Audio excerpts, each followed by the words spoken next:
Beautiful. Welcome to Elevate. This is, I love etymology. I love words. I love having a little play around with the history of words because they've been spoken for so long. And so I created a slide that I'll be moving into next regarding that word. But I also just want to acknowledge, as I just did to the live participants, that my sessions are about aligning to your truth. And although, I'm going to invite in interactions if you're here live, like that's the bonus of being here live. Yeah. You do get to interact. You get to, create comments and questions and feedback live as we're going that I can respond to in real time.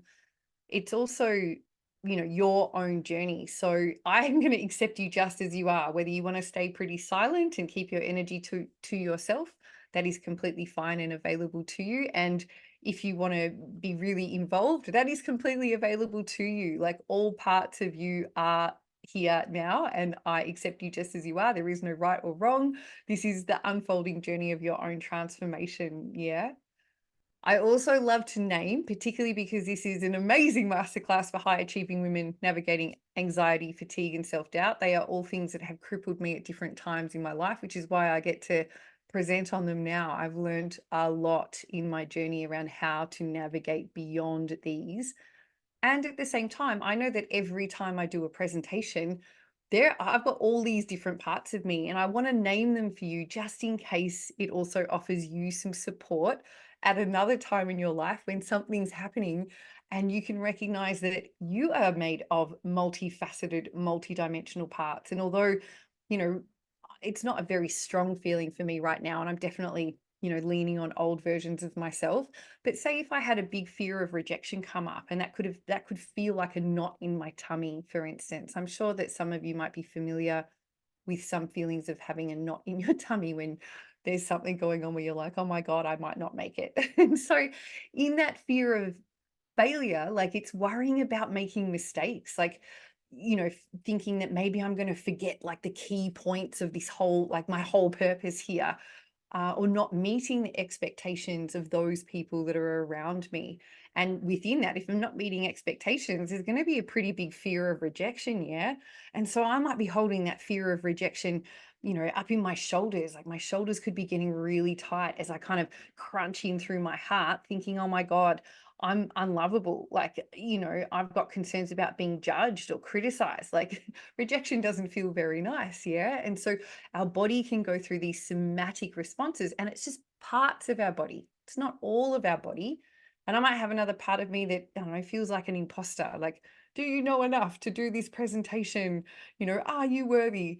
Or my perfectionism part that used to run rampant inside of me, like, unless this is flawless, don't even think about doing it. So I also, in this current day and age in my life, I have parts of me that feel excited to be here offering the wisdom that I've gained across my lifetime. I have parts that feel humbled and thankful that you would choose to, resource yourself in this way and spend time with me in this co-created space. Like I am thankful. I feel parts of me that feel really peaceful and calm and open and expanded, like my chest and my heart feel really warm and open. And so in any one moment, in any 1 second, like literally moment to moment to moment, I think it's beautiful to recognize the sovereignty of our body, the fact that we are made of many parts. Different parts of us can be doing different things and having different beliefs and interpretations about any situation at hand. And so, one of the things that I found really powerful in my journey to release or transform anxiety and self doubt, and therefore fatigue that goes along with those things, was just to also acknowledge that there's a part of me feeling this way. It's not all of me, it's a part of me. And I don't know if you've tried on that language before, or if you've forgotten, or what your normal inner narrative or outer narrative is like, but it can be really, really beautiful practice to implement on a daily basis. Start noticing that a part of me is excited, a part of me is nervous, a part of me feels anxious, a part of me is worrying. When you offer yourself an understanding that it's simply a part, it gives you so much more empowerment, because then you can also navigate a conversation with a different part that's having a different experience. And I really enjoy that process for myself, and you might too. I would love to begin today's session. I might just stop my share for a second, just with a little prayer. I do love opening up sacred space because I do feel like we're all sacred divine beings. And as I said, I do feel really humbled and appreciative that you are here. And so this is a call out to my beliefs and perceptions around how interconnected life is. And so that's when I call it a prayer. It's literally just bringing in these intentional parts of life that I feel can be very, very supportive when we bring them in. And so I love to orient in any space that I'm in. So even though you're in your particular space right now, no matter what you're doing, maybe just have a quick glance around, like literally just look behind your shoulder, around your space, behind your other shoulder. Our nervous systems find it very settling when we have taken some time to consciously observe our environment. We get to more consciously land here now. And if it feels good for you, you might want to close your eyes. You might want to hold, put a hand on your heart, a hand on your belly, whatever feels good, just to arrive more solidly into the sacredness of your own body in your own dwelling in this moment of now. Find your feet firmly on the floor. You might just invite in a little elevation through your spine. I find when I do that, I automatically kind of get an openness through my chest that I really love. And at first, just noticing if you are touching your own body, what that's like, just to feel your own temperature, the warmth of your own body contact. And now just begin to notice your breath. You don't need to change your breath at all, literally just taking some notice. This is your breath entering your body. And then it's your breath exiting your body. Just tracking the fullness, the richness, the abundance of that particular process right now. And just taking a moment to consider how many different cells, tissues, and organ systems are involved in that breath cycle. And also just noticing that you're not in charge directly of any one single cell, tissue, or organ system. Your body is completely sovereign, and we get to interact with it in a relationship. Yet our body is deciding what's happening with this oxygen right now, where it's going, how it's traveling. So just appreciating that as a beautiful human aspect. And I'm going to just call in the 4 directions, the 4 seasons, the 4 life cycles, and the 5 elements, and all beings and ancestors of the lands on which I live, work, and play, and on which you live, work, and play. I'm calling in, if it feels right for you, the highest expression version of each of our ancestors that are going to support us through their lived experience on this planet with their connections to the 4 directions, the 4 seasons, the 4 life cycles, and the 5 elements. There is so much wisdom here in this space right now. Taking a breath into your own wisdom, which is your body, and all of the data that it contains, all of the DNA, all of your lived experiences. And just offering yourself a little blessing, a little prayer. Beautiful. And then coming back into this space, just going to check in with the chat as I also move into the understanding of this world, this word, world, elevate.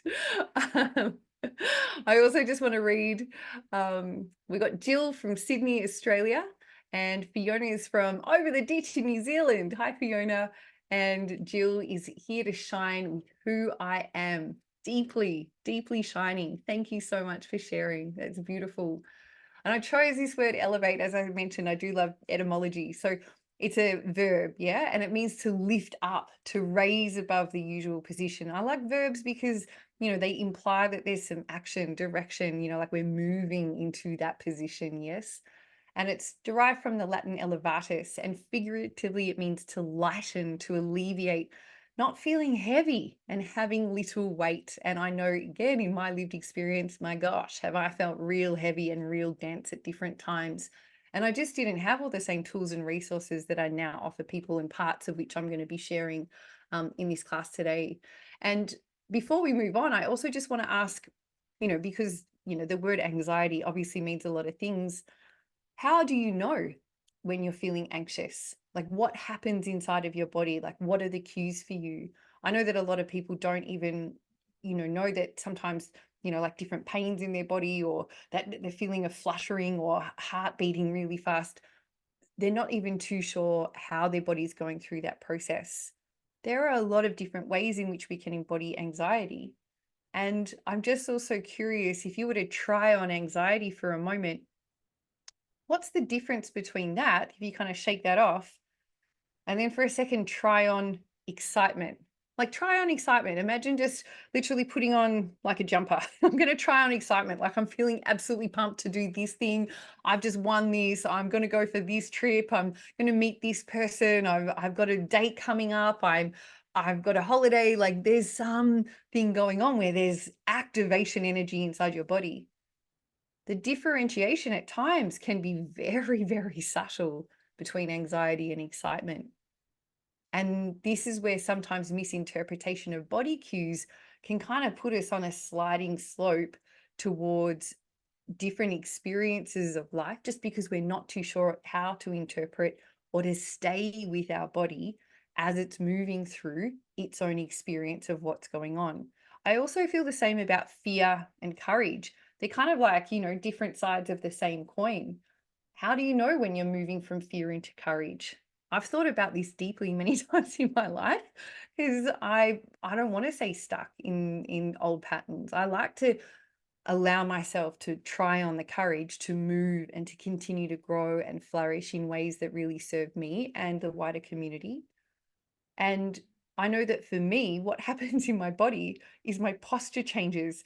When I'm literally tried on and I'm embodying courage, it's like my shoulders set. I kind of have got a bit more like warrior energy moving through me. Like, my abs are turned on, and I feel like I'm kind of like, all right, I'm ready to go here. Does that make sense for you? And do you feel like that you might, when you reflect upon different circumstances in your life, that you might be able to recognize where there was that move in your body from fear to courage, or from anxious to excitement? And it's, for me, body states that then help create the thoughts. The thoughts can create the body states as well, but that relationship is real tight, yeah? And so that is a very important and empowering thing to know as you go through the journey. And so in this class, I want to unpack a few of these different things. So understanding patterns, where they come from, how to unlearn unhelpful ones. I also just want to acknowledge that this is just a 90-minute class, yeah? There's so many different things that I could honestly spend all day on. I mean, some of these slides I would love to unpack for longer and longer. I mean, there's many different ways that I can explain similar concepts. And this is just going to be my way today. But please know that this is, just one piece of the pie. There's many other pieces, there's many other teachers, and I'm an eternal student of life. I've certainly gathered a lot of knowledge along my journey. But understanding patterns the way that I'm presenting it this way before, I haven't done in a class before. So for those who have, been with me for different classes, you might enjoy this way today. And just looking at mind-body communication, like, this is the basis of my life. This is what I embody, this is what I teach, this is what I guide my clients with, and how to work with all parts of self as a team, as I've just kind of, introed, in my own experience showing up for a talk. Knowing and meeting core needs. And, if we don't, in my opinion, this is what keeps us stuck. And it's different to the core needs, say, like, that Tony Robbins, the greatest, biggest personal development coach in the whole world, teaches. I don't feel like there's in my experience, enough understanding of these two particular ones, and how we can navigate our relationship to it out in ourselves before we seek it out in the external world. How to build energy and how to make sure we don't lose it again. I think it's going to become pretty clear as we go through the course, what's draining our energy and how we get to navigate away from that.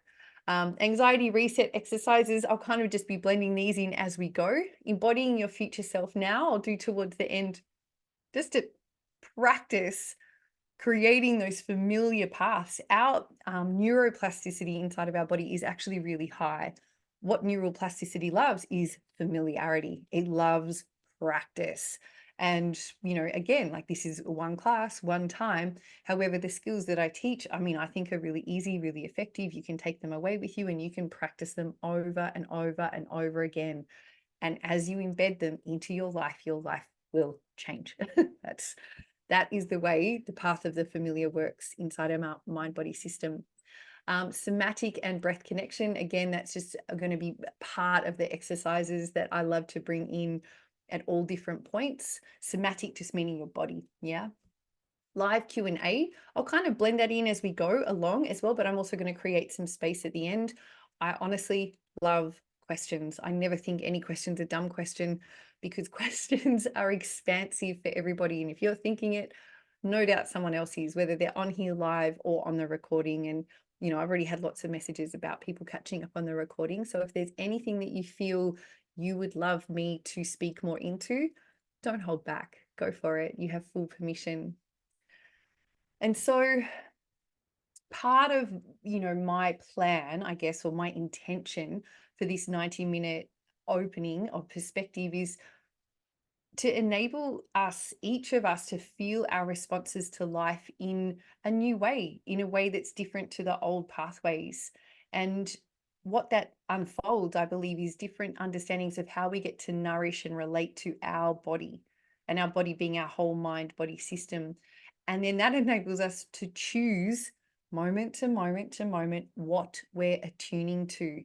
And as we do that, we're the creators of our life. We're not the reactors to our life. We're responsive, and we're responsible, which means that we are able to create a response rather than just reacting from unmet needs inside of ourselves.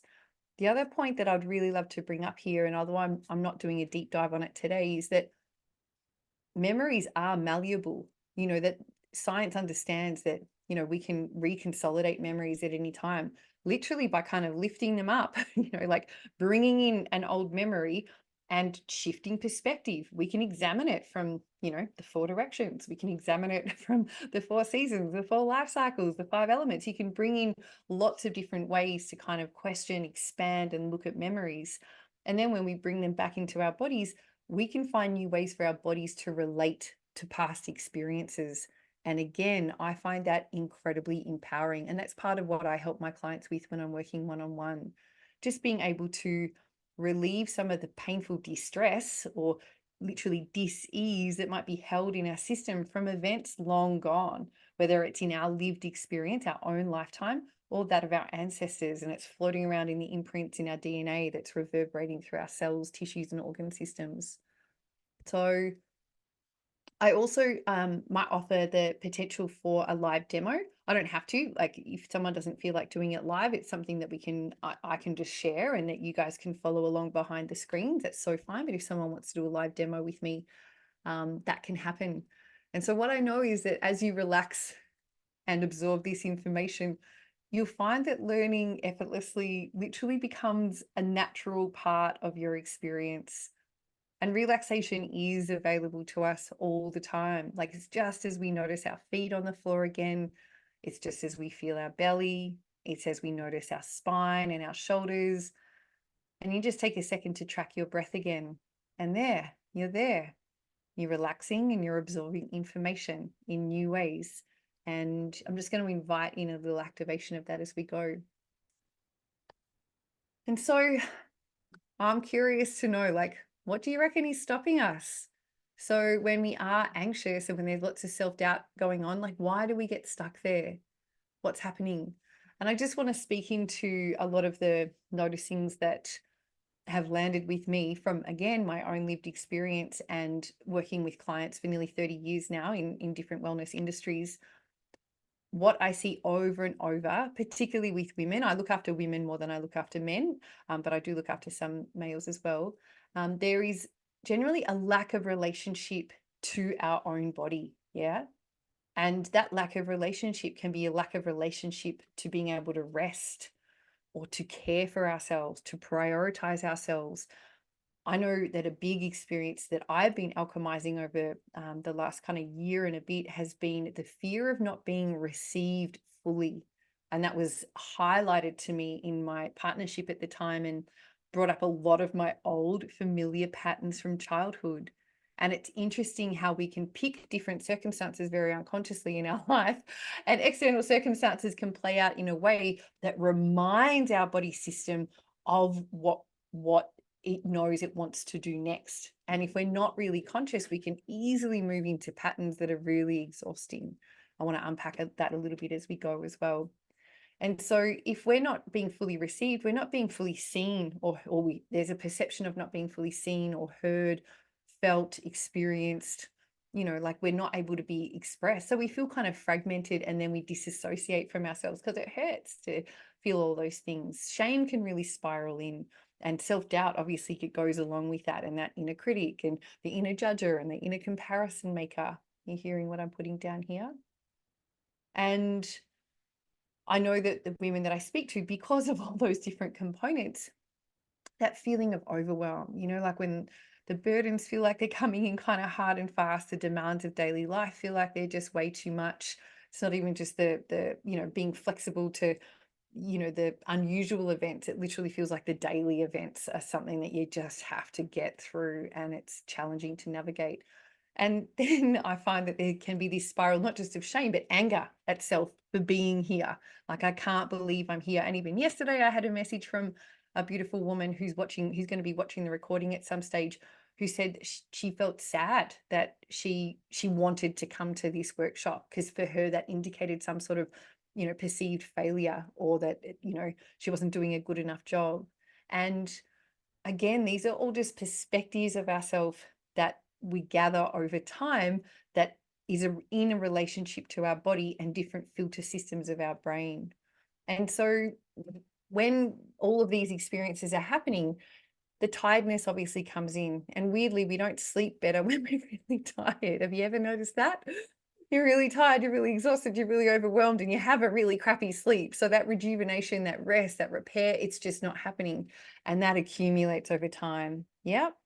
And again, that's where levels of different dis-ease step in. And again, like with my practitioner hat on, that's what I support people with when I'm doing one-on-one journeys. And so I also know that women, when we're in this stage, we basically fear that we're never going to experience profound transformation. Like, wow, I've gone down all the way to the bottom of the jar and I'm never going to be able to get up. And the profound transformation and life satisfaction and fulfillment that we so deeply crave, it's there. We've just forgotten it. We've just forgotten our power. We've forgotten our strength, and we've forgotten how to communicate with our own system. And that's why I love the work that I'm doing. I also just want to check in here, because I feel like sometimes when I bring in these kind of realities of different experiences that old versions of you, or perhaps your current version of self, are going through, it can feel like a lot. And so when things feel like a lot, I practice, I'm just going to share this really briefly. I like to pop my right hand behind my neck, but just, feel what feels good for you. And just lean your head back a little bit into your hands, into your fingertips. And then you might want to pop your hand on your heart and close your eyes and just kind of lean back as much as what feels comfortable, so that your own head is resting in your hand here. And just take a breath in and double the length of your exhale. And just do that 2 more times. So it's literally just a 3-breath sequence before you find your natural breath again, where you're holding the back of your own head. And I'll explain soon why that can be really important for our nervous system. And I feel like that weight on our own heart, being able to hold our heart in this way, offers it some support, because our heart obviously is an incredibly emotional center, yeah, and it's delivering more messages to the brain than the brain is to the heart. It's only got 40,000 cardiac neurons in there, but compared to the 80 to 90 billion in our brain, yet here, this feeling center of our body, and the center of our body that literally moves our inspiration around, can sometimes feel really alone. So just having a little hand on your heart, just for 3 breaths, while you hold the back of your own head, is a really powerful reconnection practice that can just clear a little bit of space. And so let's move into a few more of these patterns. I just love everyone to just imagine for a second that you're in school, you've just blurted out something that you didn't mean to, like it was, too loud or too silly or, whatever it was. Everyone laughed at you or stared at you, or you got into trouble with the teacher and you didn't know what to do with those emotions. Like a lot came up in your body at that time. Maybe there was like a huge amount of flushing. Maybe you wanted to cry. Maybe you wanted to yell. Maybe you wanted to run. And none of those movements got to happen in your body. And you kind of remained frozen at that time. And also, nobody came to support you. Like there was no one around to witness you and to heal the rupture, to heal the wound that occurred at that time. And if we don't have that opportunity to receive support to help us work through it afterwards, whether it's on a physical, mental, emotional, spiritual level, or all of the above, what do you think happens inside of our body? We stay kind of ruptured, yeah? And what kind of beliefs do you think we form around ourselves about how safe we are? How safe we are in the tribe, in the group, but also how safe we are in our own body. Because if all of those emotions didn't have anywhere to go and that movement was repressed and suppressed, if it got stuck inside of us, that thwarted movement still had to go somewhere inside of our body to be hidden, basically. Wasn't allowed to come out and it had to get shoved down somewhere. And so in that contraction and bracing and tightening that the compartment of our body had to move through to hold that thwarted movement, there might be a sense of isolation of that body part, yeah? And so all of a sudden we can have different parts of our body that kind of feel separate from the whole. And that adds to our feeling of disassociation, of like not feeling safe and belonging in our body. Does that make sense? And feeling safe and belonging in our body are truly our two core needs. If they're not met, then none of the other needs really are going to work out for us. That sense of belonging allows us to thrive.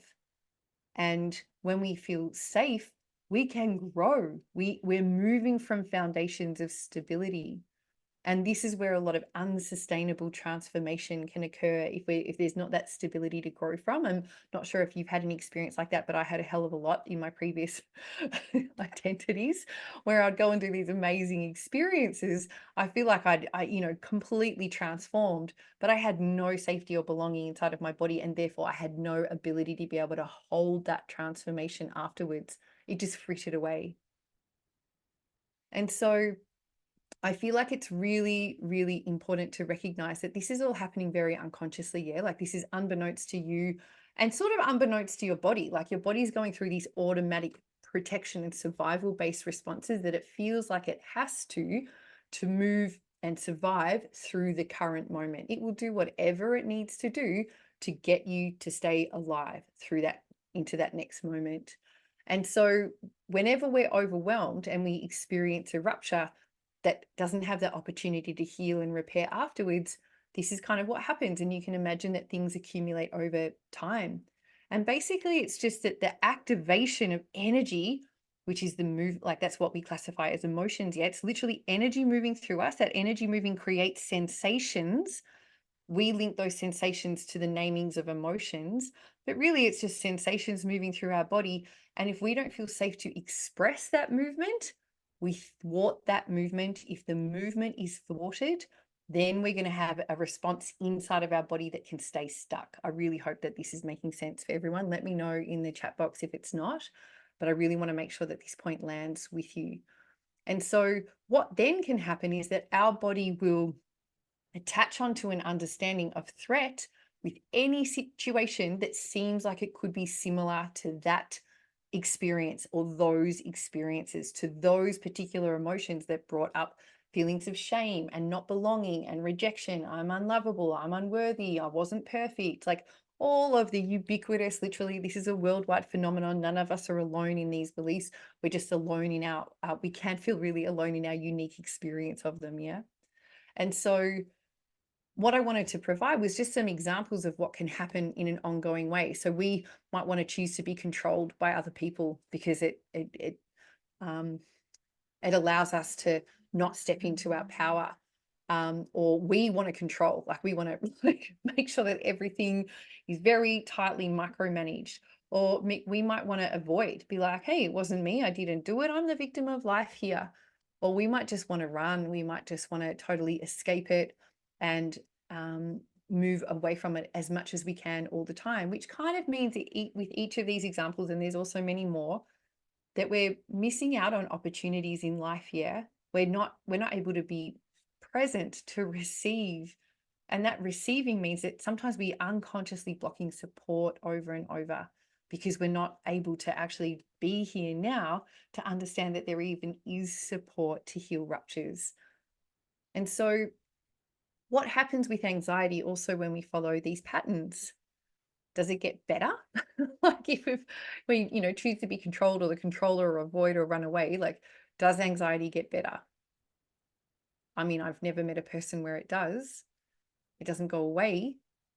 But what I know happens is that we can make our world a lot smaller. And if you even think about, if you try and make your anxiety go away, it's like when you try and make someone else do something.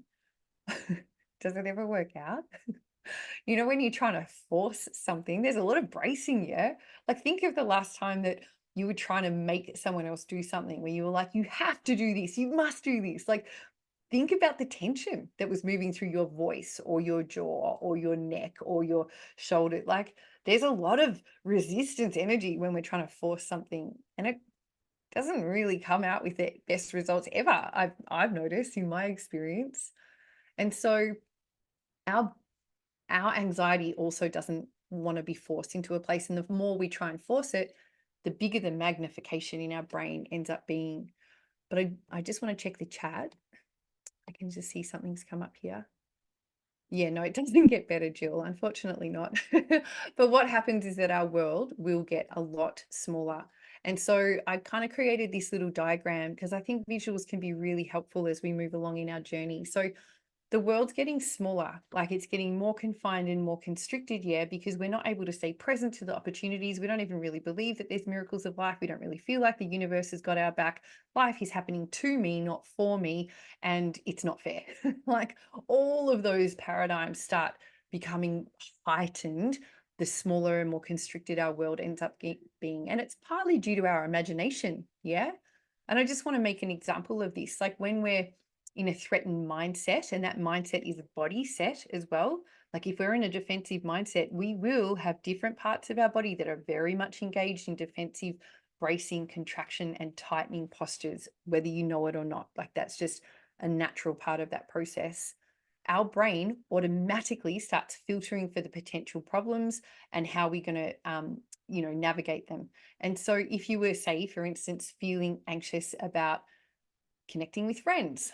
I mean, we've just had a global pandemic not that long ago, and a lot of people found that this was an experience for them. So it's pretty relevant. And, they started staying home more. And maybe then they started feeling anxious about going to the shops. So then they started doing online shopping. It's reasonable enough, yeah. And their world just gets a little smaller. They feel uncomfortable about kind of going anywhere where there's going to be people. And at the same time, their filter system for I'm going to be judged, or I'm weird, or this is really uncomfortable, or I feel there's a threat here, and you're not even too sure what the threat is. And so then you stop using your car and you just kind of stay home all the time.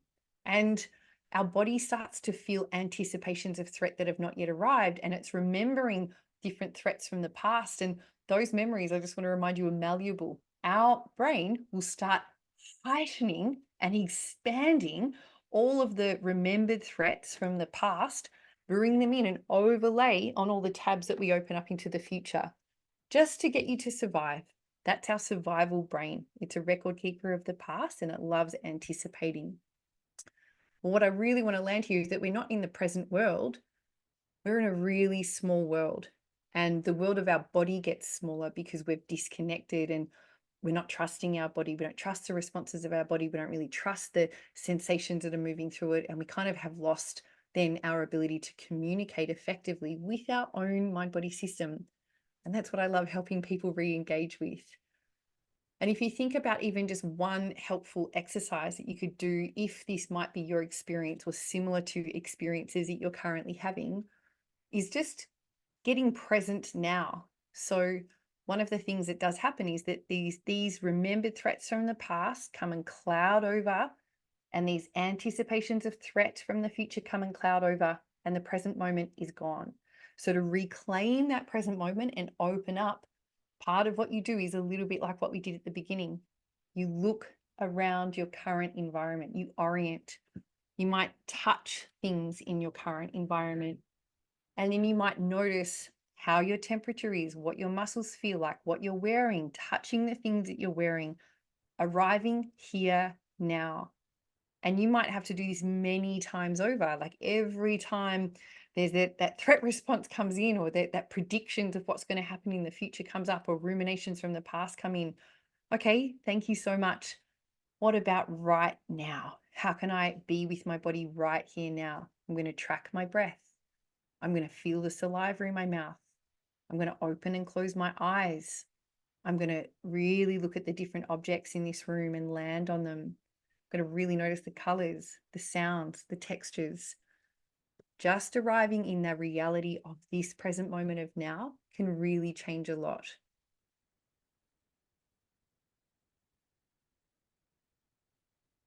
The other thing as I'm checking the chat, I'm glad it makes sense, thank you, is that in any practice that I'm going to suggest, will ever suggest, whether we're working one-on-one, in groups, doing free masterclasses, is that willingness and curiosity are always the key to success. And they in themselves, in my experience, are a practice. So just being willing to give things a go, if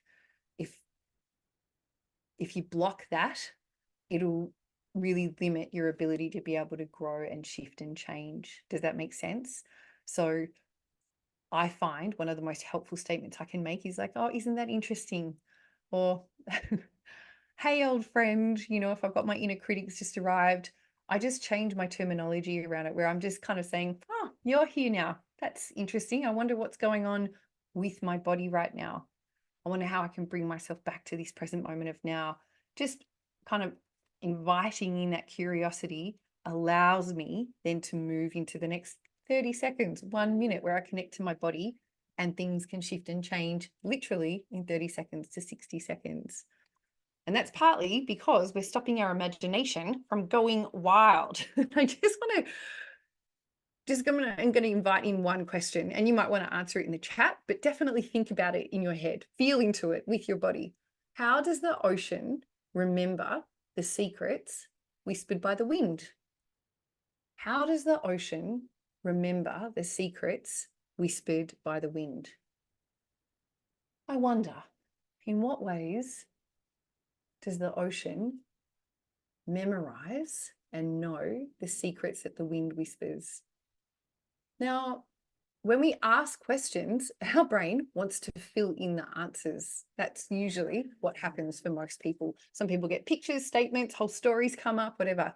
But imagination is a powerful tool. And, some people have really honestly got very wild imaginations, and that can be used for helpful or unhelpful practices in life.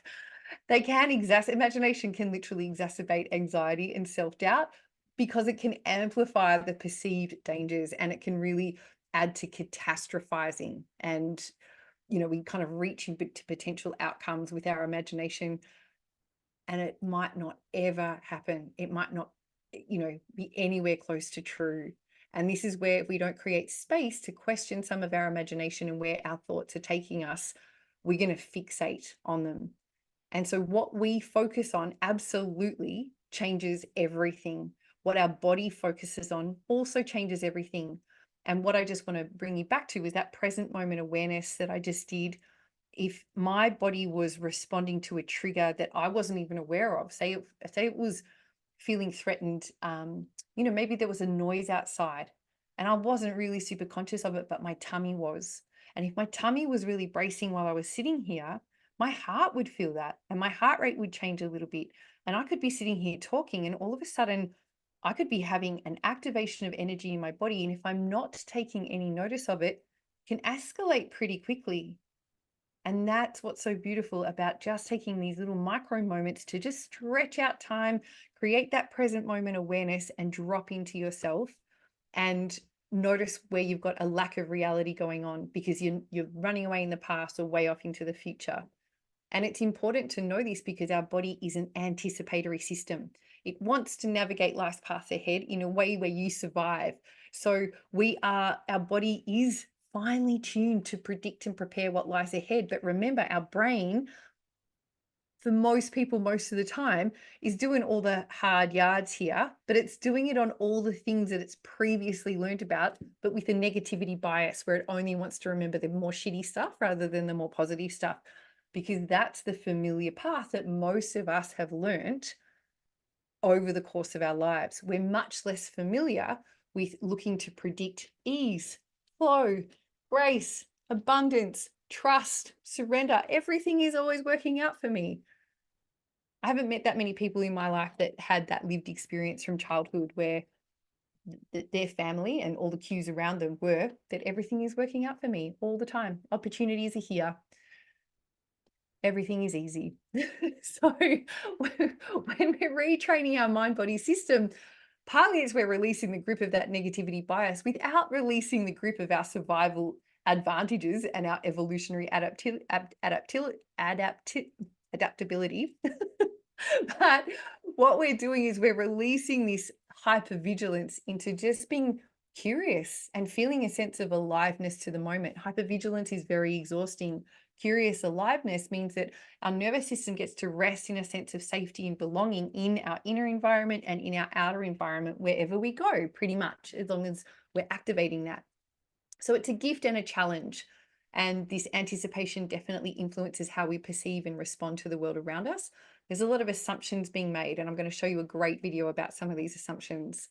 So perception relates to the way our senses interpret and predict the world around us, forming our unique personal view of reality. So obviously, even sitting, like if we were all sitting in the same room right now, we would all have really different temperature ideas. Is the room too warm, too cold? Is there enough air? Is there enough ventilation? Are the lights too bright? Is she talking too loud? Is that person whispering? Like what does it feel like to write with my pen? Or I prefer a pencil, or I like using my phone. Like we've all got these different perceptions utilizing our senses that are meaningful for us. And part of our perceptions over the course of our lifetime form our entire lens with which we understand the world, including our beliefs. Our beliefs represent the acceptance of statements or concepts or experiences as true. And that can really stem from what we're familiar with from our lived experience in our family unit, in our educational systems, in our political systems, in our cultural and society systems, the influence from media. All of those things can really shape our beliefs and what our senses are tuned to and what we make meaning of from that. What I love about perception is that we do have an ability to change it pretty quickly. So even like, if you face north or south or east or west, changes your perception, yeah? What if it's spring or summer or winter? Like moving through the seasons changes your perceptions of the world, yeah? And you can apply that again through many different lenses. If you elevate up, changes your perceptions. If you want to stay on the ground, changes your perception. If you want to breathe fast, it changes your perception. If you want to slow down your breathing, it changes your perception. If you want to rearrange your posture, it changes your perception. So there is different feelings and sensations and a noticing of new information, the more we choose to shift our perspective around. Beliefs can take a little longer to shift because they can be so deeply entrenched in the familiar unconscious paths that usually needs a bit more illumination and more specific work. But I hope that you understand that. I'm just going to come back in and check the chat as we go. It's a great example of tightening of the mind. Thank you, sweetheart. Tracy, you have a friend that actually he says the world is conspiring for me. Really works for him. Yeah, God loves me and it's always better than good. Yep, absolutely. Reaffirming statements of how good the world is really helpful. I actually was thinking this morning that I was going to put in a picture today of the black wolf or the white wolf. I don't know if you guys have ever seen it, but it's like, which wolf do you want to feed? It's so true. Sometimes we are in a position where we feel like we don't even understand that we've been feeding the black wolf or the white wolf for so long that we don't even understand that the other wolf is there, you know? And so this is again where awareness changes everything, creating these little momentary, spaciousness cues for our mind body system gives us an opportunity to decide who we feed next, which thought, which part of our body, which direction, which step, which choice, which yes, which no. Yeah. And so some of the things that go into shaping beliefs, again, this is not a full slide. And honestly, I would love to offer each, not that you guys might be interested, but I could talk about all of these for a long, long time. They all deserve their own, 3-day seminar. So genetics, epigenetics, mitochondrial function. These are like mitochondria are like little parts of our inner cellular workings. They're like the social network hubs of our body. And interestingly, science has done a lot of studies. So they don't just produce energy in our body. You might have heard them being referred to as the energy powerhouse of the cell. My gosh, do they do a hell of a lot more than that? A lot more. And so they are understanding the cues of your body, your thoughts, your mind body system, and how to navigate which parts of you get more energy and why.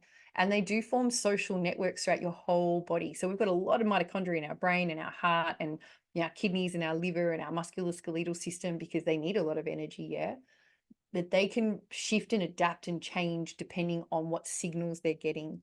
And because they're a really social network, they also start doing weird stuff when we're really stressed. They start fragmenting. They literally disassociate from each other. Sometimes they fuse together and make these weird kind of clumps as well. But basically, they kind of reflect on an inner cellular level what we're doing in our world. Like we disassociate from people, we kind of hide, or we might hang out with one person really closely, or we spend a lot of time on our devices. And so our energy components in our cell are literally, as above, so below, as within, so without. They're reflective of that. I put in here also trauma of any kind. A lot of people don't actually resonate or associate with the word trauma. I feel like a lot of people, if you use that simplistic, it's simplistic, but it's kind of complex, that description that trauma is basically unmetabolized stress in our body. Think about how many times in your life you weren't able to do, say, be, or have the thing that you needed to move through the activation of the moment. There are many, many layers of it, yeah, over time. And so a lot of us are carrying unmetabolized stress from different components of our life. And I believe it's held in our body. I've also written light down here. Light cues are the dominant cues that reinforce the healthy biorhythms of our body. And most people, particularly the generations over the last 100 years, say, we've all had more exposure to artificial light. Well, we're the generations that have had, artificial light available to us, but it's really ramped up, yeah, particularly since the 70s, like artificial light, 24/7 cycles, we've changed so much of our society to be dictated by artificial light sources, which over time they accumulate and they can be a real threat inside of our system. So one of the ways I work with people is helping them understand what light cues might be doing inside their energy components of their system and creating some simple changes that can really relieve some anxiety, some fatigue, and some of the things that go along with that. Light, literally, if it's artificial light and there's an overexposure or exposure at the wrong times of day, can literally increase a threat response in the system. And that's why I kind of, I'd love to talk about it more, but I just want to land that as a seed for your understanding. It's a very important thing to be aware of. I do have a free guide that you can access. You can, we can talk about it another time. I can offer another presentation. But I feel like that piece is really, really important for you to hear. Light changes even the production of stress hormones from the beginning of the day to the end of the day. So there's a lot going on with light, let alone other trauma patterns. Obviously, all of our personal experiences and observations.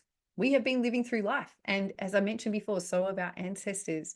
We are carrying every single piece of information, survival-based information from lineages long gone. And, if they've lived through, war and famine and adversity and slavery and colonization and, political regimes, there might be some aspects where of what's interpreted in your body about how you need to respond to a certain situation that you might have very little understanding of, but it's literally your nervous system going, oh, I've got some parts of some information in here. And again, we get to take ownership of this when we create space to listen to our own body, to relate to the current present moment, to the full world, and then decide what we're going to do next.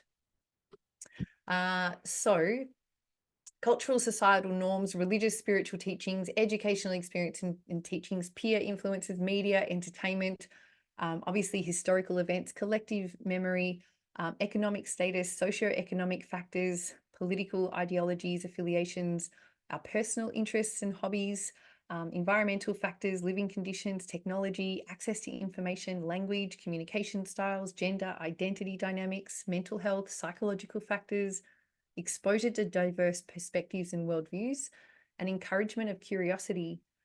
And, some of us might have had a little or a lot or none of these to different varying degrees and intensities, and they all shape who we are.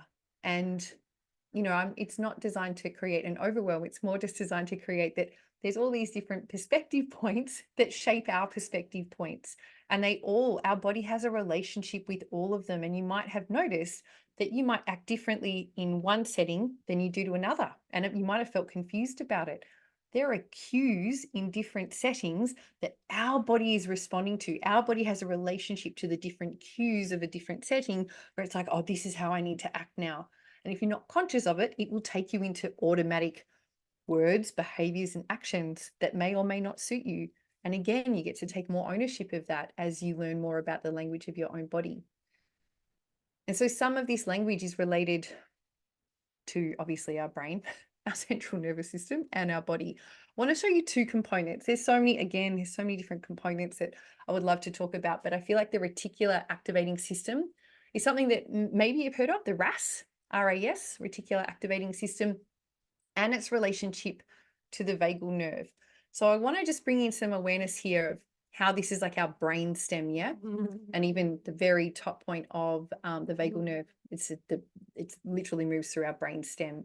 So that little practice before, where you put your hand on the back of your head and just leant a little bit backwards into the support of your own hand and one hand on your heart. There's a whole array of signaling related to feeling support that could be perceived through the back of your brain stem to shift your current perception of reality when you disengage from that process. Does that make sense? And so this reticular activating system is important to know about because, babe, it's literally the filter system. So your filter of love, your filter of hate, your filter of fear, your filter of anxiety, your filter of, Fred and Harry and Julie and whoever, it's literally different filter systems. It's like going through Instagram and all the different filters that are available. You can pick billions, basically. We've got billions of neurons, we've got billions of filters, and they contain different shades and different nuances at different times. So why do we have this filtering system? It's because our brain has to process a huge amount of data. Don't know if you know this, but there's literally about 4 to 40 million bits of data happening that our body has to process. Our whole mind body system is being impacted by second to second to second. Now, our mind body system cannot deal with that. Like, imagine if you were sitting in a room and, sitting above you was, 4 million balls, and I pulled a lever and just 4 million, not even 40 million, just 4 million every second. I just pulled another lever, 4 million balls landed on you. I mean, you'd be wiped out in the first ball run, yeah?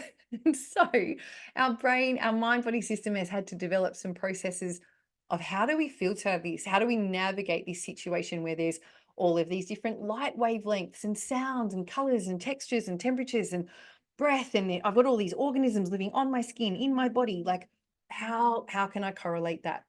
So this filtering system is part of what helps us. So it includes input from all of our different senses.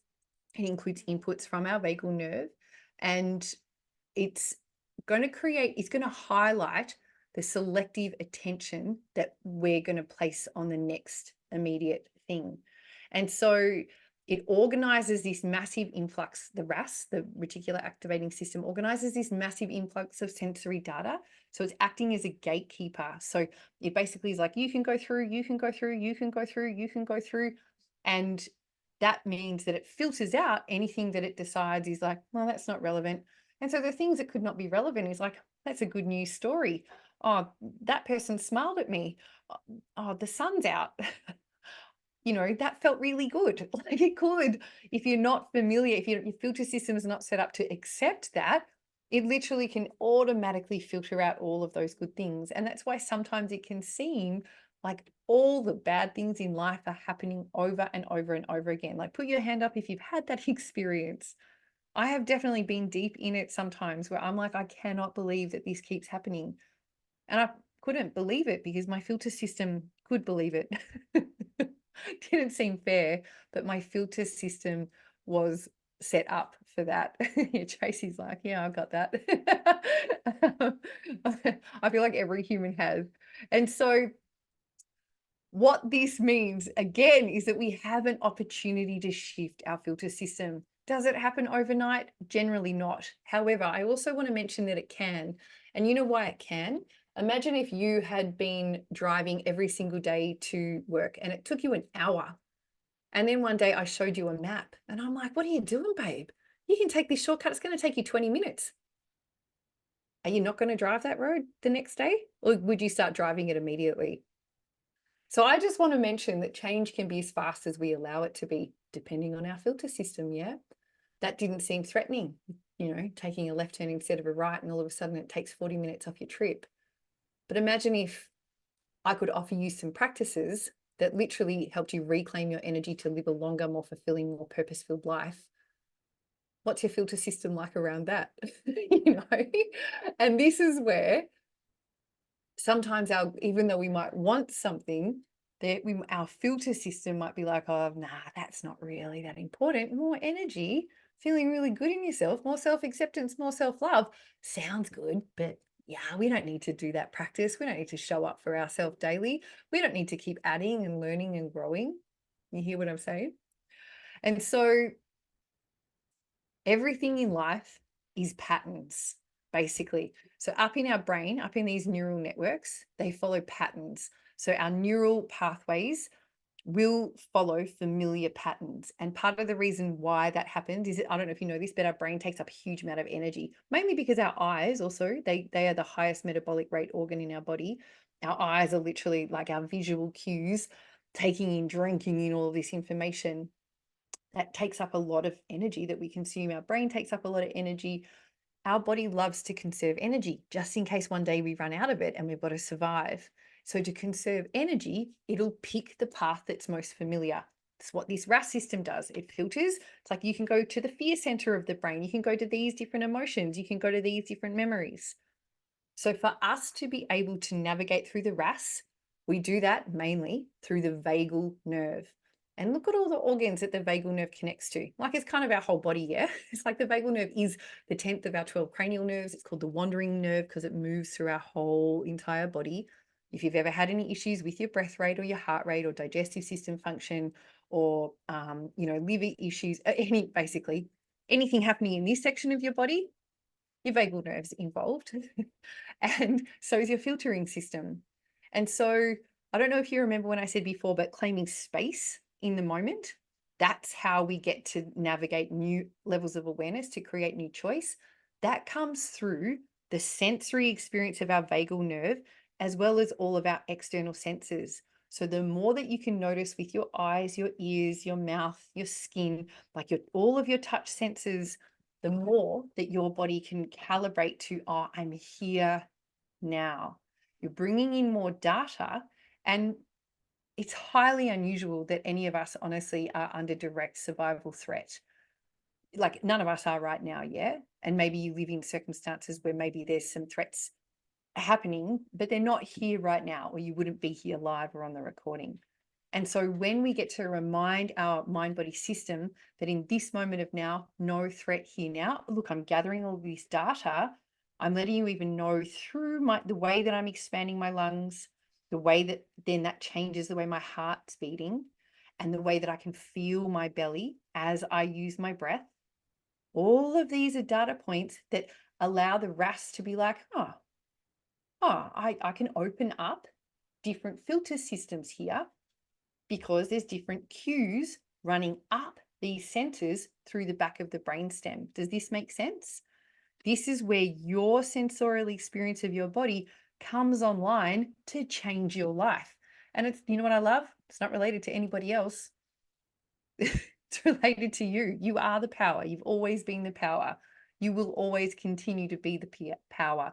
Your perspective does create your life, and we get to shift our perspective as often as we choose by utilizing this incredible tool, resource of our sovereign body. It's amazing. I hope you feel excited. It makes me feel excited. So the other thing that I wanted to mention here is energy. So obviously, if you look at all of these different organs, they all require energy, yeah? But imagine if you think about what I also mentioned earlier about suppression and repression of energy. Like if movement gets thwarted in our body and it has to go down, where's it going down to? Well, it's going down into our tendons, our ligaments, our joints, our fascia, the tissue that surrounds and holds all of our digestive organs here. This could have been going on since the time of conception, childbirth, childhood, teenage years, adulthood, like, well, many different reasons, depends on your unique journey. I do, work with my clients to unpack those sort of things. And you can tell because, for instance, if you were to just touch the soles of your feet right now, like the arches of your feet, just give them a little massage and then massage around through your inner heel. Are there any tight points or are there any sore points there? What about your calves? Like if you were to press through the back of your calves, or like they're called ITBs, like right next to your quads, like on the sides of your thighs. If you were to trace your thumbs, from your knees kind of up that very sideline up to your hips, does that feel tight? What about if you were just to take a second to, rub the lower part of your belly? I'm sure you get what I mean. Like we can move up our body, and when we touch different parts of our body, it's kind of like, oh, when the last time you had a massage, you might have been a little bit like, that's a little bit, more than I thought. And so we're holding all of these different tension points in our body. And if we're not giving our body an opportunity to feel our own receptivity to softening, then that's also going to be a challenge, yeah? And I can also guarantee from all the fascia studies that I've done, if you're tight from the soles of your feet, the fascia networks of your body mean that you're pulling everything down. So if there's gut issues, which anxiety always goes along with gut issues, then you will also be adding to the dysregulation in your gut just because your feet are so tight. So I often help my clients just by starting off, funnily enough, not worrying about their tummy straight away, but actually massaging the soles of their feet. And it's another connection point to earth. And when our feet feel smoother and more open and more relaxed, and we are connected barefoot to earth, imagine how much better that electron exchange is going to be. And so we get to release a whole lot of that positive charge buildup that always happens over the course of our day. And we just get, we get to receive all of that electron flow from Mother Earth. Just another healing protocol that you can amplify just because you've touched your own body. It's easy, and because it's often free, a lot of my suggestions, please don't dismiss it. I'm not asking you to pay for anything at this point. And so a lot of times people are like, yeah, I could do that. I want to name that and acknowledge that now, because I know that if you were to activate some of these processes, it could really change your life. I'm not too sure if this video is going to play. I did test it before. So I did open up another screen. I really want to show you a hollow mask experiment. This is to do with the perspective, the illusion of our mind. I really wanted to show this to you because your predictive mind will not allow you to see this hollow mask. So, it's got the face coming out on one side, but on the other side, it's hollow, yeah? Like they've imprinted the mask. You're not going to be able to see it. It's amazing. Here is a hollow mask. The point is that the nose is actually sticking in instead of out. Yep. Now, your brain is simply rejecting it as being hollow because all the faces you've ever seen all through your life have had their noses sticking out. This one's sticking in. That's so unlikely. You simply don't see it. You can't see it. You reject it as a possibility. The You reject it brain as a can't possibility. cope with something that's It's very, interesting. Your very brain can't unlikely. cope with something One of the that's most so interesting things about unlikely. this Let that is land. that you are fooled by it, deluded by it, but at the same time you know that you're fooled by it. I mean, you can look at the mask, put your hand in it, touch it, and you know jolly well the thing is actually hollow, and yet you go on seeing it with the nose Yeah, you sticking just keep out, going on seeing it. although Doesn't you matter how know many that times it it's sticking rotates. in. Doesn't You've matter got two how much proof awarenesses is there. going You here. could You've be got an right illusion, in front but of your this brain moment. knows Your that you've brain got an knows you've got an illusion, illusion, and yet you can't but do you anything about can't it. do anything about it. And that's what the RAS system is. And it really does take energy, yeah, to become conscious and present in the moment, to give yourself the opportunity to open up into being like, oh my God, that's an illusion. That's actually But not there's no question true. that we And that's what it's have like with prejudices, anxiety. we have Yeah. built-in I really, judgments, which are really partly hope you can inherited, understand what I'm laying down partly here. due to our And so parents, this is what I'm teachers, offering here, our is early like, what if it experience. were possible And as to you go through rewire your life, perceptions and you even begin your to realise beliefs? that half the things in your Imagine head what which some you of the believe to benefits be could be. absolutely true Like, are what I fuddy-duddy know that the and benefits simply are is you get wrong. resiliency, And you the get problem adaptability. is So trying to what I believe update is the your healthiest nervous brain. system You're is one that can born be with an old adaptable and flexible out-of-date to brain the through itty bitty shitty, evolution. You the have to icky, keep crappy updating it all stuff through your that life. happens, and it And can it's happen on jolly a daily difficult basis. Like, to my keep life is not immune abreast to lots of of different changes, challenges. both And it in the can also world mean the around one joy, and in the pleasure, oneself. the bliss, like the amazingness of life, and be able to embrace it, but not just embrace it and be like, oh, this moment's amazing, but it's going to go. Does that make sense? You're Top able to 5 actually positive navigate micro through all of behaviors. it and be able to We all hold know that little yourself. things can mean a Oh, lot. sorry. I think that Thanking my- someone for a favor sorry, they've done. Thanks. Got it. Uh-oh. I think I just need to stop my share for a second. Sorry, I just deleted that video. Give me 2 seconds, everybody. I'm just going to have to reopen up my presentation because I actually just closed the page. Thank you for waiting with me for just this moment. Your flight will take off shortly. Strap on your seatbelts. All right, got it. Got it. I'm just going to have to move my screen around because otherwise that tab won't be in the right position for me. So as I share my screen, everybody, just hang on a second. I'll have to just move my window so that you can see it properly.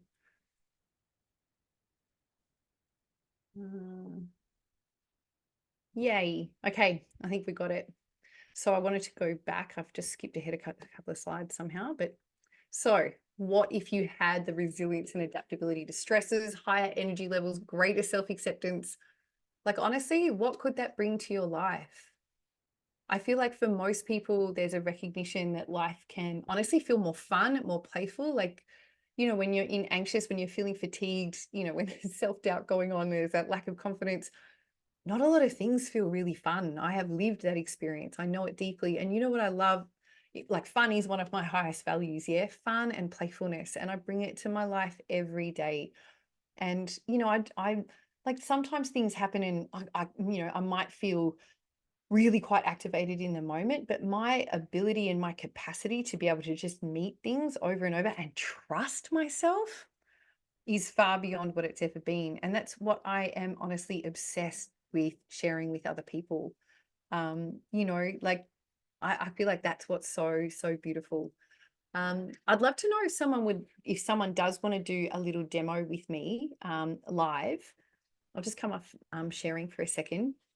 I feel like we've lost a few people, obviously, while I've been talking. But what I might do, if no one feels like putting their hand up right now, I'm going to just offer a little demo. I actually do offer this practice in the Elevate mini course that I'm going to share with you in a sec. But I feel like this can be so helpful. This is one of the practices that I activate over and over and over again when I'm like, oh, I just feel that patterns come online and I would like to readjust that pattern. And so when I'm saying pattern, what I mean is that we've got different cues that come that, say, like, if I get up in the morning, I know, say, for instance, I know that the first thing I do is I turn around and I cuddle my puppy. I get lots of kisses immediately upon waking. It's like my favorite thing. That's how I like to start my day. Then he's like, he looks at me expectantly. He knows we're going to go outside. And so I'm like, do you want to go outside? And I know he really wants to go outside. And so he's like, yes, let's go outside. And part of the reason why I asked that question is because I love feeling his excitement. He's like, yes, I'm excited to be awake. I'm excited that you're here. I'm excited that we get to go outside. And I'm like, I feed off it. Yeah, it's true. I'm very codependent with my puppies. Anyway, I then walk outside, open the back door. It's pre-dawn. Usually when I'm outside, I live on a farm. So I walk barefoot through the paddocks and I do my breath work and I tap myself. I'm doing these things. I'm maybe out there for 10 minutes before I come back inside, and then I've got to start that, the farm animal feeding routine. And so I know that that's my body knows that that's how I'm going to start my day.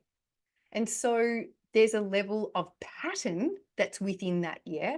Like there's an expectation, and I just kind of move into an automatic flow with it. That we can also have patterns related to stress. I know that um, a lot of people like that. I actually don't often have my phone next to me, but I can pick it up because it was. But I just reached to get my phone. Most people, they wake up in the morning. First thing they do is turn their phone on, have a look at their phone. Number one thing I'd like to say, artificial light cue going into your eyes and skin first thing in the morning that basically says it's midday. It's midday. So you can imagine that that's pretty stressful for your biorhythms. If your body's just waking up and the first thing that you do is like connect to your phone, and there's usually, I've never met a person yet who hasn't got an expectation of threat in their phone, whether it's related to a message, a phone call, or not receiving a message, not receiving phone calls, checking on a post and feeling that they're not liked or that they're rejected, or needing validation from a post, like, oh, I got 100 people like my post. Like there's an expectation and anticipation of threat in this phone. And so if you were to start your day off like that, interestingly, in your body, as soon as your body's moving into its awakening time, your stress hormones and the patterns of your body start going, oh yeah, we're just about to pick up the phone and do the thing. So that pattern is ingrained. I hope this is making sense for everyone. And so what's really interesting is that because everything in life is a pattern, I'm just going to use mine. So when I walk, I'll use the phone as the example. So if I was to think about picking up my phone the first thing in the morning and what that pattern might feel like inside of my body, if I could give it a shape and a movement, what would that be? And I feel like it's kind of twisty. And so I'm just going to allow my body's kind of rotating and it's twisting. And you might like to, at the same time, you might want to watch me, but you might want to think of your own pattern and a cue of something that you don't really like. And just imagine, if you could, if it was in your body and it was moving in a certain way, what would that certain way be? Like, let your body express it in the way that it would like. And then all I'm going to do, after you kind of landed that on that for a sec, like you're really feeling into the anticipation of this next move of this pattern, I'm going to pull that pattern out and I'm going to let my hands show me the pattern that it was going through. So the direction that it was going in and the movement that it was going in. So I get to see it now outside of my body. So I'm watching my hands do this pattern and I'm kind of feeling the tension that's in my body while I'm doing it. Now I'm just going to stop that and I'm going to reverse it. And so as best you can, because it's obviously a little more unnatural to your body, reverse the movement. Watch it through your hands. And I'm kind of doing it with my body at the same time. I like doing that, but watch it with your hands. Really let that reversal of the pattern be seen, as your eyes are part of your brain tissue, yeah? So your body's feeling it, it's seeing it. Now bring it with your hands inside your body and then just let your body do the reversal of that pattern. So I'm kind of moving, I'm contorting in the other way. That tension's not part of this now, but the reversal of the pattern is. So I'm just going to allow that to kind of come on in. And then I'm just going to laugh. I'm just going to be like, wow, that feels weird. And that feels unusual for my system. What I was doing with my nervous system pathways then was showing them the opposite of what they normally do. And so now, if I was to lie in bed in the morning, if I was just to create one breath, to create a little distance between me and the next choice, a little bit of space in that present moment, all of a sudden I might just be like, oh, the reversal of that pattern. Maybe I just think about it because that will also work. Like now it's already embedded.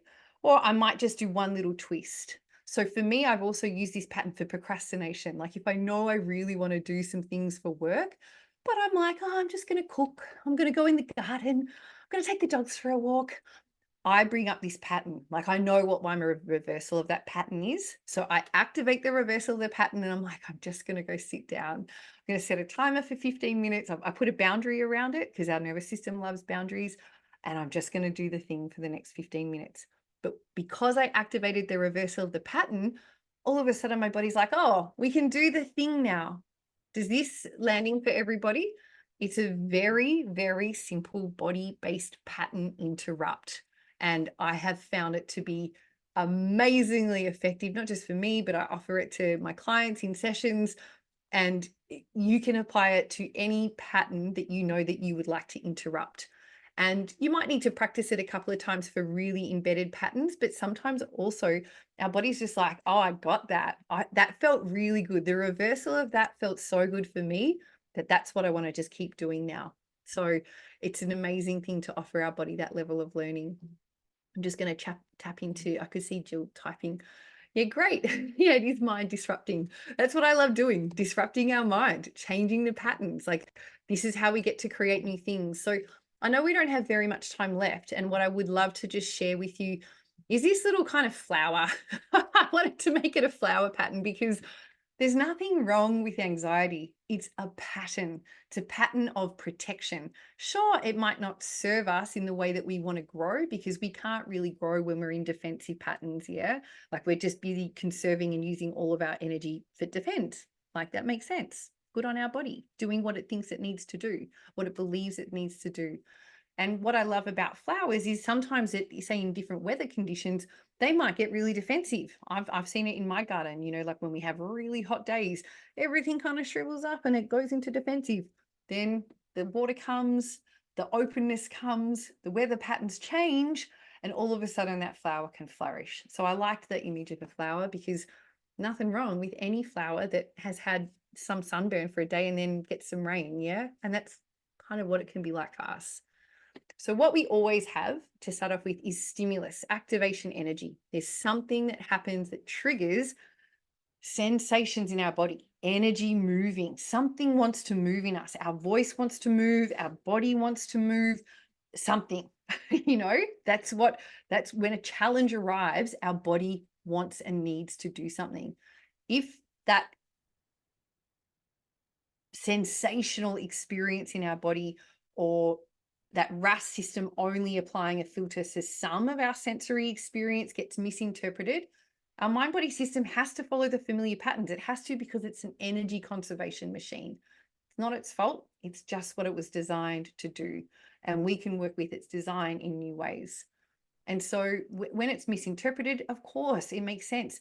The symptoms of anxiety and doubt are going to have to be highlighted because it's part of what our RAS system is designed to do. We can't possibly process 4 to 40 million bits of data per second.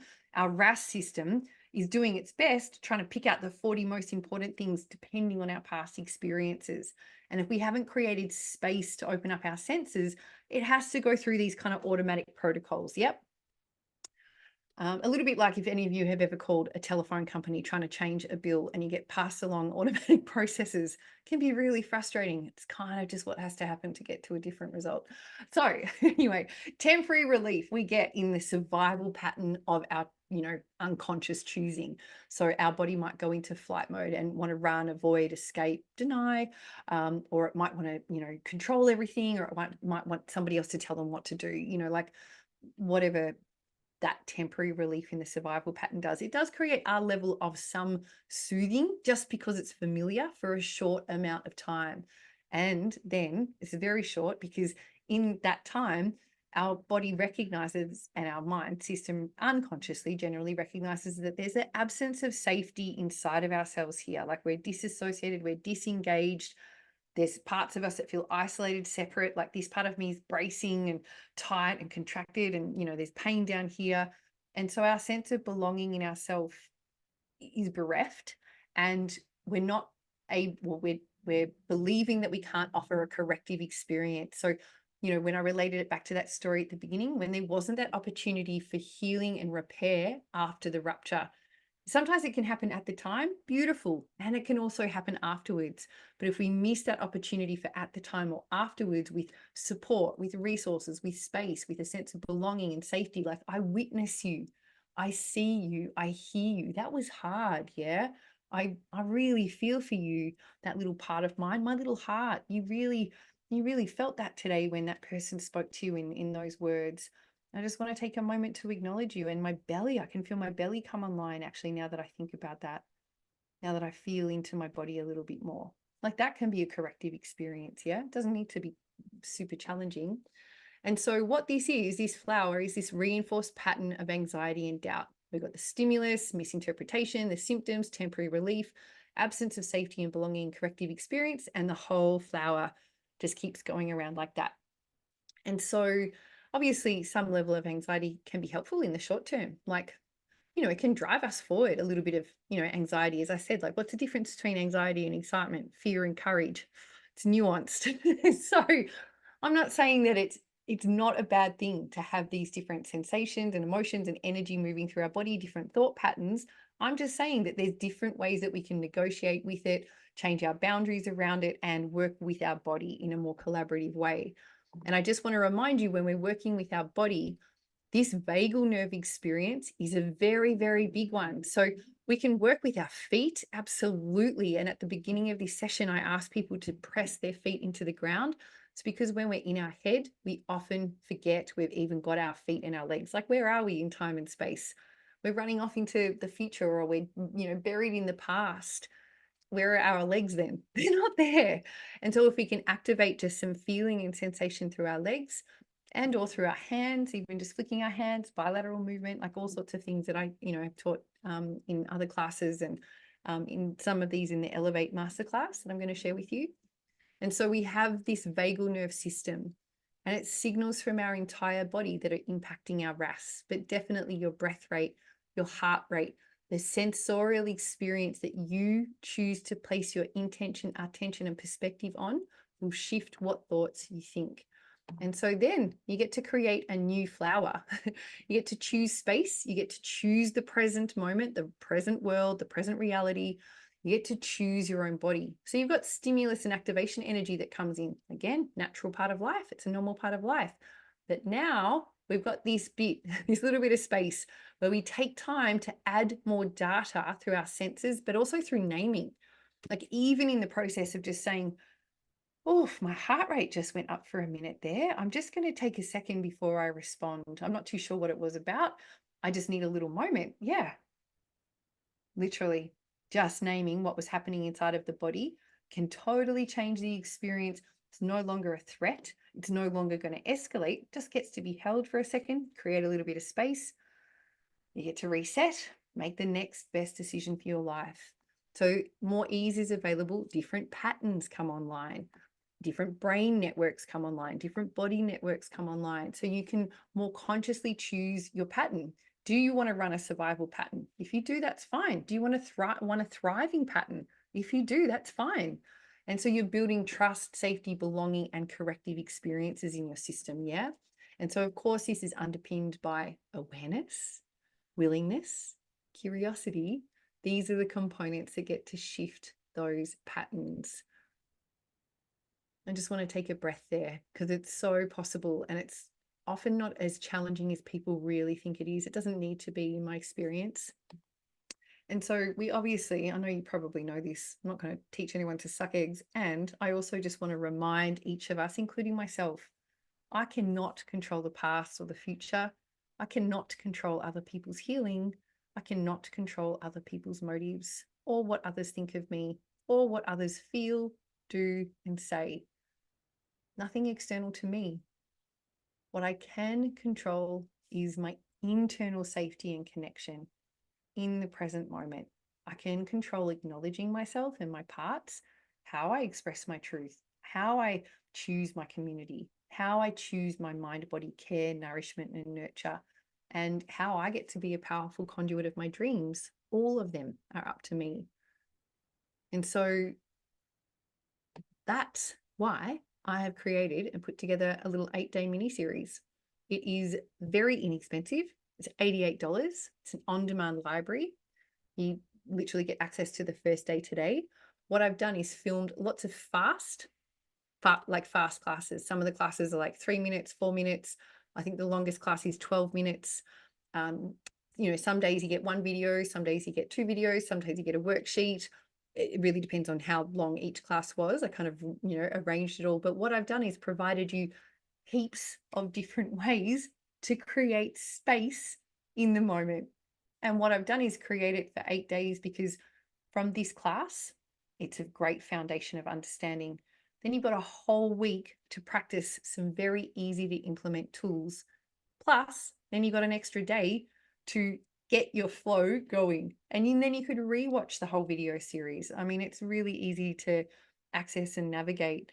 And, for $11 a day, it's like a snack, except the snack is your mind, body, system spaciousness and changing the flower arrangement. And so the link is in the chat. An email will come out with it. I mean, it's super high value. It's really easy, and I've designed it literally for you. So I'd love it if you would love to join. I really, really invite people to be very connected to their body when they make any decisions. There's zero pressure from my end. I love offering the wisdom that I've gained over all of my years of experience and, from a clinical point of view, educator point of view, lifetime student point of view, and deliver it to you. And that's what I've done. And so we've got 3 minutes left. And what I have offered here with this beautiful lady is just like pick one, maybe pick one of these or a few of these. I'm going to run through a couple of different descriptions as we go. But joy, I picked, these are some of my favorite words, yeah? And not just words, but feeling states. Joy, peace, safety, vitality, pleasure, belonging, confidence, connection, fulfillment, and empowerment. And how are you going to embody, like if you're embodying any one of these, like imagine if you were embodying joy right now, can you like shift your body position in a way where you were like, although I'm sitting right now and I'm in this dwelling, I am feeling joy. I could feel that there's, like a laugh that's just about to bubble forth freely. Maybe there's a smile sitting in my heart. Like imagining what a smile sitting in your heart or your belly or moving up to your lips might feel like. And how nice is it when the smile feels real? I know that when I had so many experiences in my life, my smile didn't feel real. And it's such a nice thing when you're able to embody joy. The smile is truly yours and it's a gift to yourself and to others. Yeah. And so just pure delights in the simple moments. I call it beauty in the mundane. Like you can be doing anything, washing the dishes, and you're like, good moment to be alive. I appreciate this. And so this warmth of happiness kind of gets to spread and infuse through your body. And no matter where you are and what you're doing, joy is available.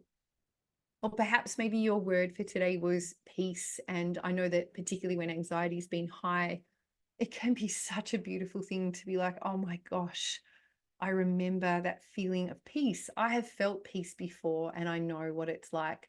And although I felt peace before, I also know that I could feel even more peace. What could that feel like in my body? Is it calm and tranquility washing over me? And what does my breath do as calm and tranquility move through my body? Does it feel like a warm summer day or a cooler autumn day? Or is it a snow-capped mountain? Like what landscape visual brings in a feeling of peace for you? And can you imagine that right now? And it's almost like your shoulders get to elevate, yeah? Because they're not carrying burdens when there's peace here now.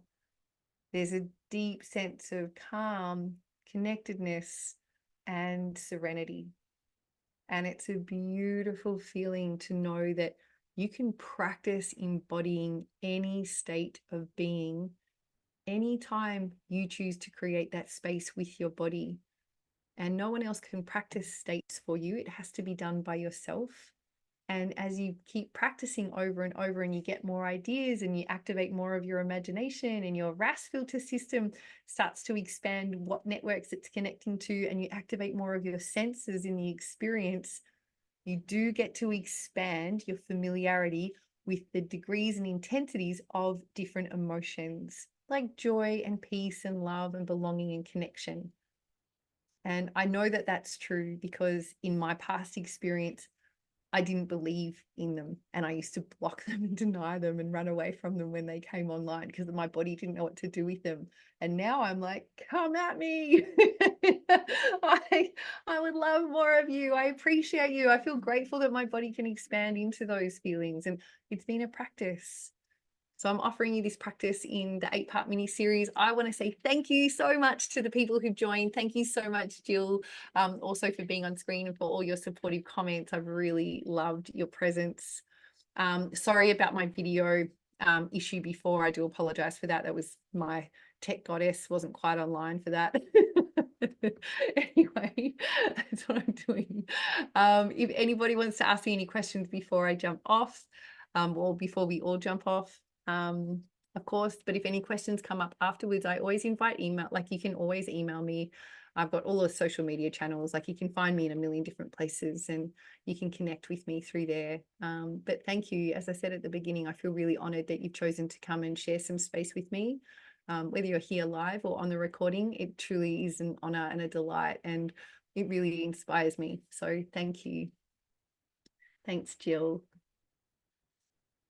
Thanks, Kirsten. Great. Keep an eye out for the emails. Mwah. Love, blessings, and hugs to every single person. My puppies are really excited. They know that I'm saying goodbye and they're like, take me outside. So I get to go and have a little bit of grounding. Bye.